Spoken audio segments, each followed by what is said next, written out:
This is Bunny, and you're watching Personathon.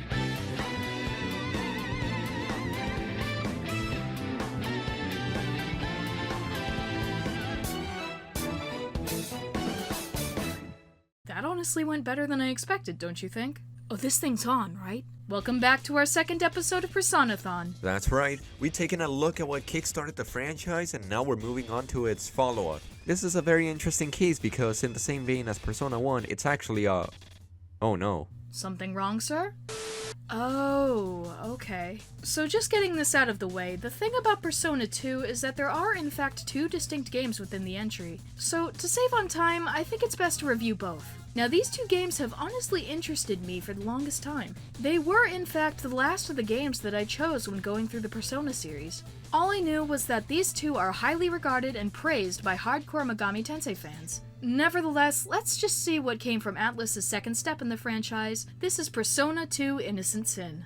For those who haven't seen our first production on this series, feel free to check it out as I will continue from there. And as always, be sure to press that red button for future productions from us. With the surprising success from Revelations Persona, the teams at Atlus decided to plan out a sequel. Think of this game being a direct response to the criticisms the first game received and Atlus improving upon them as a whole. While on the surface it looked to be a pretty simple type of sequel, there was one dynamic that would be utilized moving forward.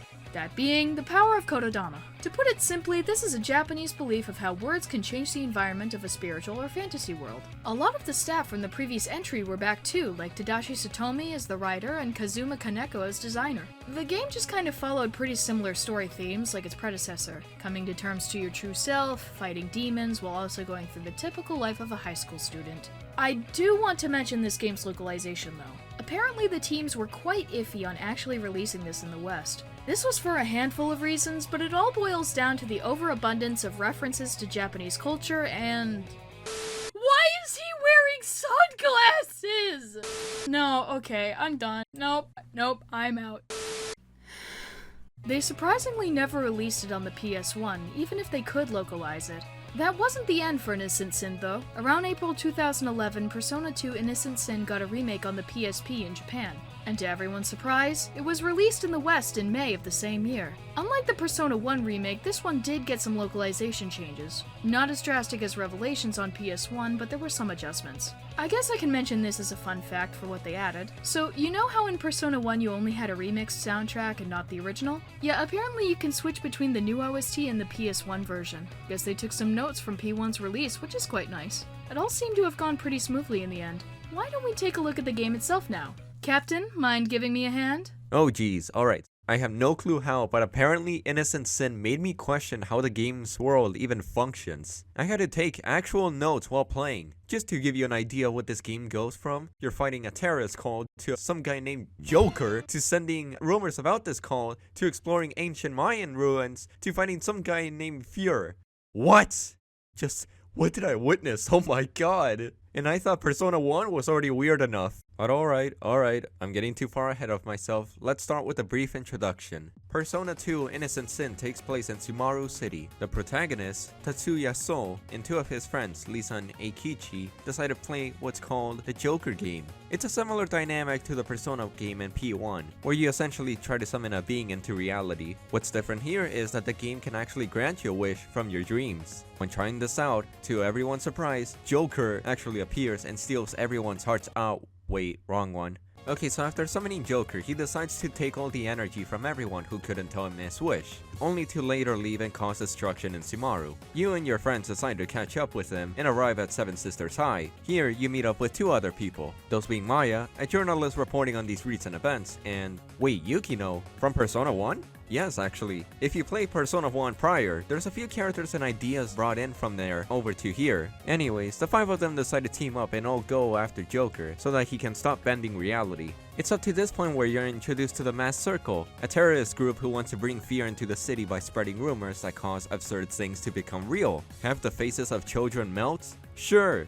Have the military armies from World War II come to life? Go ahead. Anything can go in this new reality the group made. Despite all this, you also have the ability to counter by spreading rumors to your own benefit. And so the story just sort of focuses on taking down the Masked Circle. But wait, there's more. Around halfway through the plot, you go deep inside a place called Mount Iwato, As you progress in the area, you actually get a few flashbacks to your past. So to keep it brief, Tatsuya, Eikichi, Lisa, and this other kid named Jin were all friends who played near the shrine, and because they always played and spoke to each other wearing a mask from their favorite show, they decided to make this part of their club, calling themselves the Masked Circle. As the group was getting along, they met another girl called Maya, who was seen as a big sister to everyone, so they decided to let her into the gang. They all got along pretty well until one day Maya had to move out of the city because of her dad's job. This did not sit well with everyone. So guess what they did to stop her? You probably won't believe me, but what if I told you they trapped her inside the shrine while it's on fire? What? These kids are evil!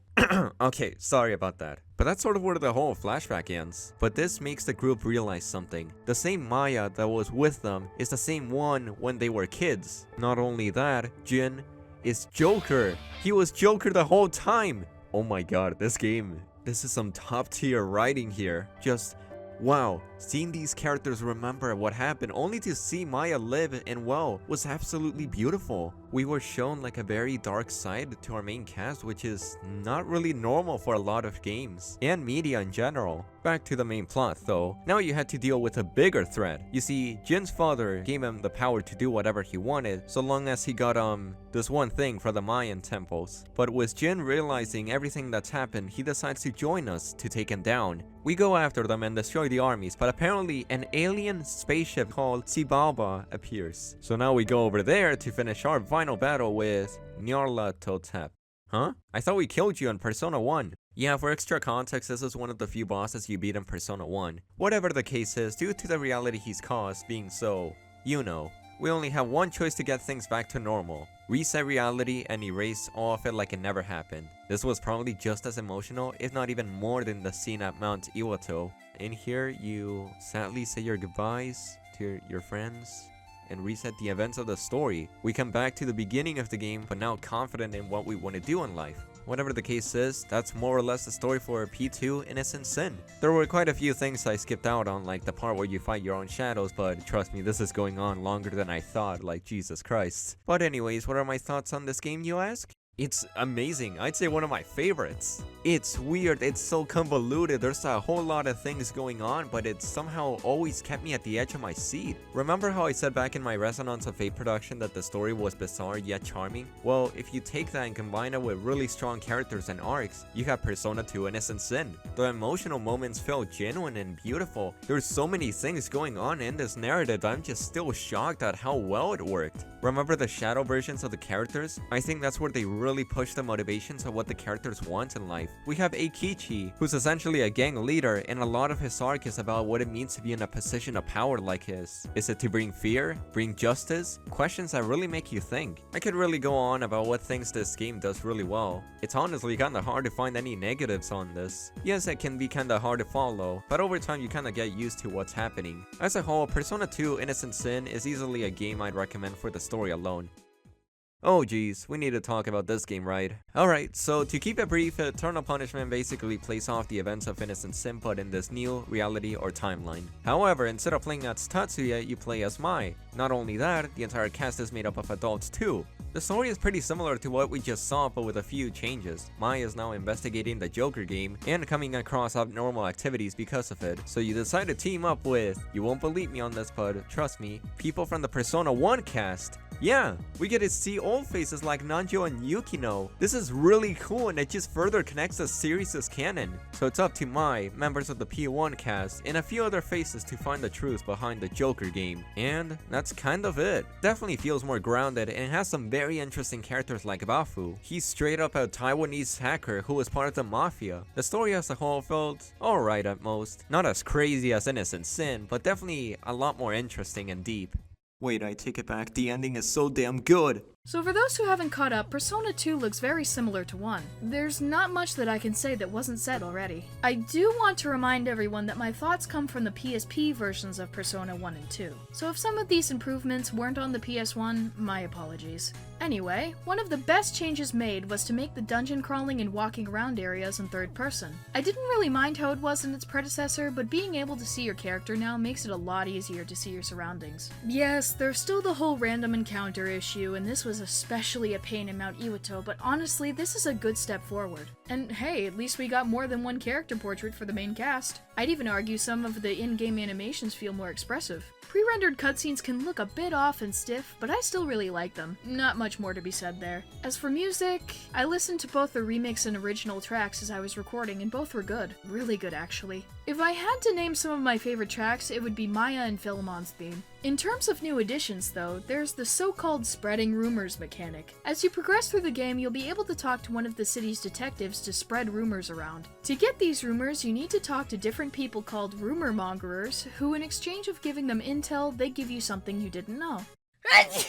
I'm allergic to rumors. You can even do this with demons if you get them on your side. This will be a crucial mechanic since it'll be how you unlock new weapons, side quests, discounts on items, and just the majority of the game's secrets. This is a really neat system and it encourages a lot more exploration for the game.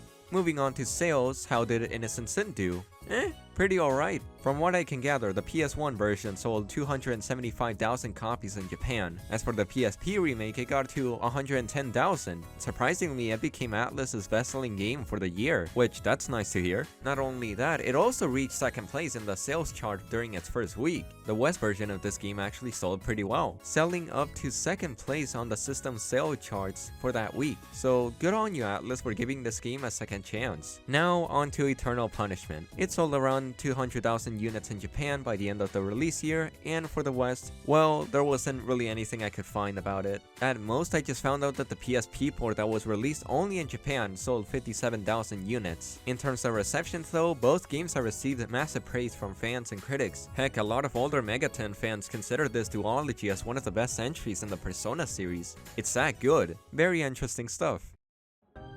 And that's Persona 2's duology. And this whole era for Persona, really. Up until now, all of the games we reviewed have been on the PS1. Not only that, they had a very similar presentation and style of gameplay and writing. These are considered, as many call, the black sheep of the series. This boils down to the fact that Atlus doesn't really promote these games. No matter how many spin-offs, games, or any new Persona content we either get very minor references to Persona 1 and 2, or flat out nothing. Why is this? There's been a handful of theories as to why, and I think it's just a matter of how different these two are from these here.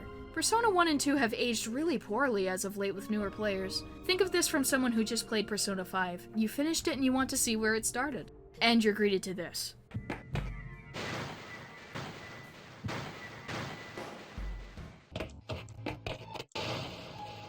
I can understand why someone wouldn't want to check the other games out, thus leaving Atlus to not promote them as much. This doesn't mean that these aren't worth your time, however. Playing Persona 1 and 2 has been quite an experience, and I think this era of the series deserves the same love and respect like the modern titles. Hopefully within the near future, Atlus does eventually bring a return for these classics.